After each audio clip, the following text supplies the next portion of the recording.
بسم اللہ الرحمن الرحیم۔ السلام علیکم۔ آپ دیکھ رہے ہیں مبشر اسلامک وائس۔ یہاں پہ آپ کو اسلامک ویڈیوز دیکھنے کو ملتی ہیں۔ جیسا کہ ہمارا آج کا ٹاپک ہے کالی دنیا، کالا جادو، وظائف اولیاء اور سائنسی تحقیقات۔ پچھلی ویڈیو میں ہم نے بیان کیا تھا اس کا ایپیسوڈ نمبر 4۔ آج کی ویڈیو کا آغاز ہے ایپیسوڈ نمبر 5 سے، جس میں بیان کریں گے جادو اور حضور کریم صلی اللہ علیہ وآلہ وسلم۔ اکثر ہمارے ہاں یہ کہاوت مشہور ہے کہ جب خدا کے رسول صلی اللہ علیہ وآلہ وسلم جادو سے معاذ اللہ نہیں بچ سکے تو ہم کس میں شمار ہیں۔ اس طرح دلی طور پر جادو کو اپنے اوپر محیط کر لیا جاتا ہے اور بلا وجہ ہر بات کو جادو سے تعبیر کر دیا جاتا ہے، لیکن کوئی بھی اس بات کا ادراک نہیں کرتا کہ اس معاملہ میں حقیقت احوال کیا ہے اور یہ کہ اس کا سیاق و سباق کیا ہے۔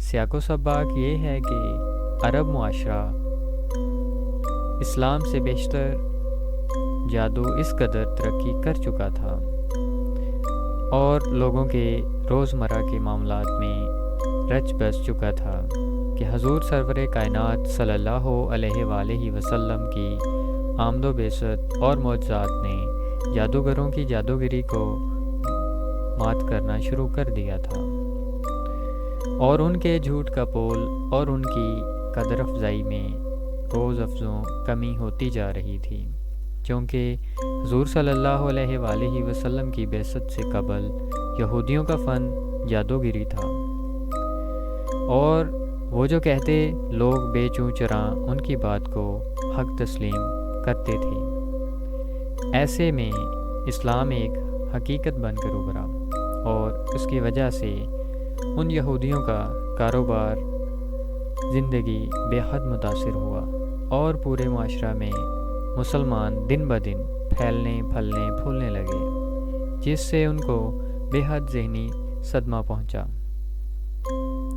انہوں نے حضور سرور کائنات صلی اللہ علیہ وآلہ وسلم کے معجزات اعمال کو جادوگری سے موسوم کرنا شروع کر دیا تاکہ لوگ معاذ اللہ آپ صلی اللہ علیہ وآلہ وسلم سے بدظن ہو جائیں اور آپ صلی اللہ علیہ وآلہ وسلم کی تعلیمات نہ پھیلنے پائیں اور اس طرح تبلیغ اسلام کا کام رک جائے۔ ایسے میں اللہ کا حکم آزمائش آن پہنچا، جس پر آپ صلی اللہ علیہ وآلہ وسلم نے سر تسلیم خم کر لیا اور یہودیوں کو آپ صلی اللہ علیہ وآلہ وسلم پر جادو کرنے کا موقع مل گیا، کیونکہ اس دور میں یہودی صرف موقع کی تلاش میں ہوتے تھے اور اس طرح آپ صلی اللہ علیہ وآلہ وسلم کسی حد تک بیمار ہو گئے۔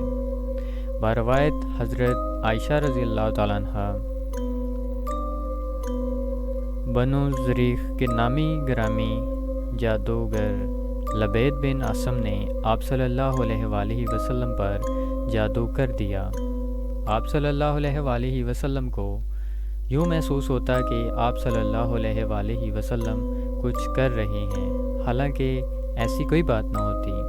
ایک دن آپ صلی اللہ علیہ وآلہ وسلم نے اپنے رب سے کئی مرتبہ دعا مانگی، پھر حضرت عائشہ رضی اللہ تعالیٰ عنہ سے فرمایا، اے عائشہ، کیا تم جانتی ہو کہ میں نے اللہ سے جس معاملہ میں دعا مانگی ہے اس نے میری دعا کو قبول کر لیا ہے۔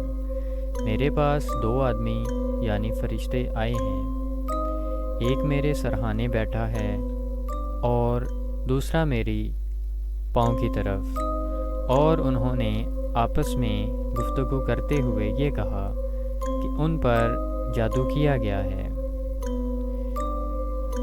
پاؤں کی طرف والے نے اصرار پر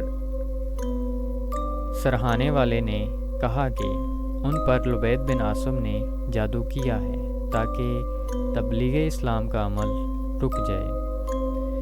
اس نے پھر استفسار کیا کہ کس چیز میں؟ دوسرے نے کہا کنگھی کے بالوں اور کھجور کے کھوکھلے شگوفے پہ۔ اس نے کہا کہ یہ کہاں ہیں؟ دوسرے نے جواب دیا کہ ذی ارواں کے کنویں میں۔ آپ صلی اللہ علیہ وآلہ وسلم اور حضرت ابوبکر صدیق رضی اللہ تعالیٰ عنہ اور دوسرے اصحاب کو لے کر اس کنویں کے پاس گئے اور اس کو دیکھا۔ آپ صلی اللہ علیہ وآلہ وسلم نے فرمایا، اے عائشہ، اس کنویں کا پانی ایسا معلوم ہوتا ہے اس میں مہندی کا آمیزہ ہو۔ اس کے کھجور کا درخت ایسے لگتا تھا گویا شیطانوں کے سر ہوں۔ حضرت عائشہ رضی اللہ تعالیٰ عنہ کہتی ہیں، میں نے کہا، آپ صلی اللہ علیہ وآلہ وسلم نے اس کو بال اور کھجور کے شگوفے کو جس میں جادو کیا گیا تھا کیوں نہیں جلا ڈالا؟ آپ صلی اللہ علیہ وآلہ وسلم نے فرمایا، نہیں، مجھے تو اللہ تعالیٰ نے شفا دے دی، میں نے مناسب نہیں سمجھا کہ لوگوں کو فتنوں میں مبتلا کر دوں، اس لیے اس کو دفن کروا دیا۔ بعض روایات کے مطابق آپ صلی اللہ علیہ وآلہ وسلم اس جادوگر کے پاس گئے اور پوچھا، کیا تم نے مجھ پر جادو کیا تھا؟ تو اس نے ہاں میں جواب دیا۔ اس پر آپ صلی اللہ علیہ وآلہ وسلم نے فرمایا، اگر میں تم میں سے کسی پر جادو کروں تو کیا تم کروا لو گے؟ اس نے کہا، جو ایسا کرے گا ہم اس کا کیا ہوا جادو واپس اسی پر پلٹ دیں گے۔ اس پر آپ صلی اللہ علیہ وآلہ وسلم نے فرمایا، تمہاری نگاہ میں جادوگر، شعبدے باز یا مردان غیب میں سے ہوں، لیکن میں نے ایسا کچھ بھی نہیں کیا جس سے تمہارا جادو تم پر پلٹ جائے اور تمہیں نقصان بھی پہنچے، حالانکہ تم نے میرے اوپر جادو کے ذریعے مجھے نقصان پہنچایا، لیکن میری طرف سے کوئی بھی ایسا کام نہیں ہوا۔ اب بھی تم مجھے پیغمبر حق نہ مانو تو تمہاری مرضی۔ اور آپ صلی اللہ علیہ وآلہ وسلم واپس تشریف لے آئے۔ اگر بنظر غیر اس واقعہ پر نگاہ ڈالی جائے تو یہ حقیقت بین طور پر سامنے آتی ہے کہ رضا الہی کے تحت حضور سرور کائنات صلی اللہ علیہ وآلہ وسلم کو راہ حق سے باز رکھنے کے لیے یہ جرم لبید بن عاصم سے سرزد ہوا، وگرنہ دنیا کی کوئی طاقت اللہ کے پیارے رسول صلی اللہ علیہ وآلہ وسلم اور محبوب پر کسی بھی طرح کا جادو ٹونا نہیں آزما سکتی، اور نہ ہی سرے سے کائنات میں پیدا ہوئی ہے، کیونکہ یہ نام ایک ایسا نام کائنات میں ہے جس کی توفیل سے پیغمبروں اور نبیوں کی توبہ نہ صرف قبول ہوئی ہے بلکہ جس سے کائنات کے ہر مرض میں شفائے کاملہ ملتی ہے، اور جادو ٹونے اپنی حقیقت احوال کھو دیتے ہیں، آسیب اور جنات بھاگ جاتے ہیں، شیطان ابلیس جس سے پناہ مانگتا ہے، اور گمراہی و ضلالت اپنے ہی سمندر میں غرق ہو کر معدوم ہو جاتی ہیں۔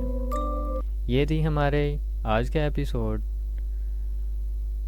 ویڈیو اگر پسند آئی ہے تو اس کو لائک کر دیں اور چینل کو سبسکرائب ضرور کر دیں۔